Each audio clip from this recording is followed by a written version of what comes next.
कार्तिक की कहानियाँ। धर्मराज की कहानी। किसी गांव में एक बुढ़िया रहती थी। वह बहुत नियम धर्म से व्रत रखा करती थी। एक दिन भगवान के घर से यमदूत उसे लेने आ गए और वह उनके साथ चल पड़े। चलते चलते एक गहरी नदी आई तो यमदूत बोले कि माई, तुमने गोदान की हुई है या नहीं।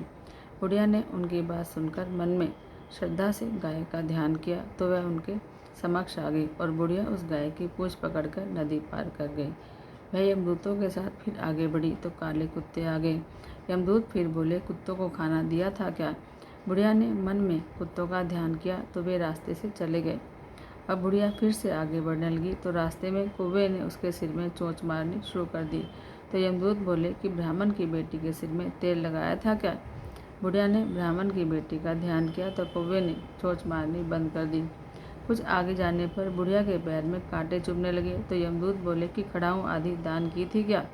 बुढ़िया ने उनका ध्यान किया तो खड़ाऊँ उसके पैरों में आ गई। बुढ़िया फिर आगे बढ़ी तो चित्रगुप्त जी ने यमराज से कहा कि आप किसे लेकर आए हो। यमराज बोले कि एक बुढ़िया ने दान पुण्य तो बहुत किए हैं लेकिन धर्मराज के लिए कुछ नहीं किया, इसलिए आगे द्वार इसके लिए बंद है। सारी बात सुनने के बाद बुढ़िया बोली, आप मुझे सिर्फ 7 दिन के लिए वापस धरती पर भेज दो, मैं धर्मराज का व्रत और उद्यापन करके वापस आ जाऊंगी।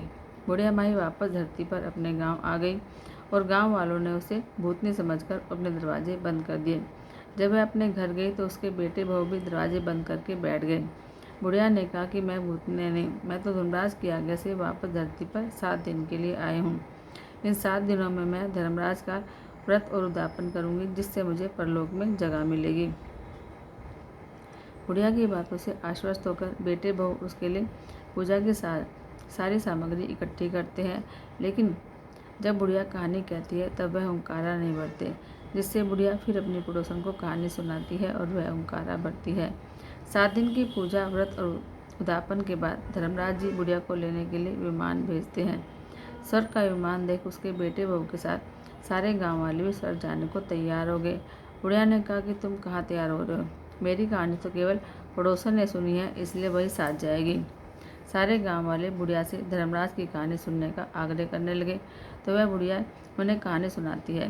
कहानी सुनने के बाद सारे ग्रामवासी विमान में बैठकर स्वर्ग जाते हैं तो धर्मराज जी कहते हैं कि मैंने तो विमान केवल बुढ़िया को लाने भेजा था। बुढ़िया माई कहती है कि हे धर्मराज, मैंने जो भी पुण्य किए हैं उसमें से आधा भाग आप गाँव वालों को दे दो। इस तरह से धर्मराज ने ग्रामवासियों को भी स्वर्ग में जगह दे दी। हे धर्मराज महाराज, जैसे आपने बुढ़िया के साथ सभी गांव वालों को स्वर्ग में जगह दी उसी तरह से हमें भी देना।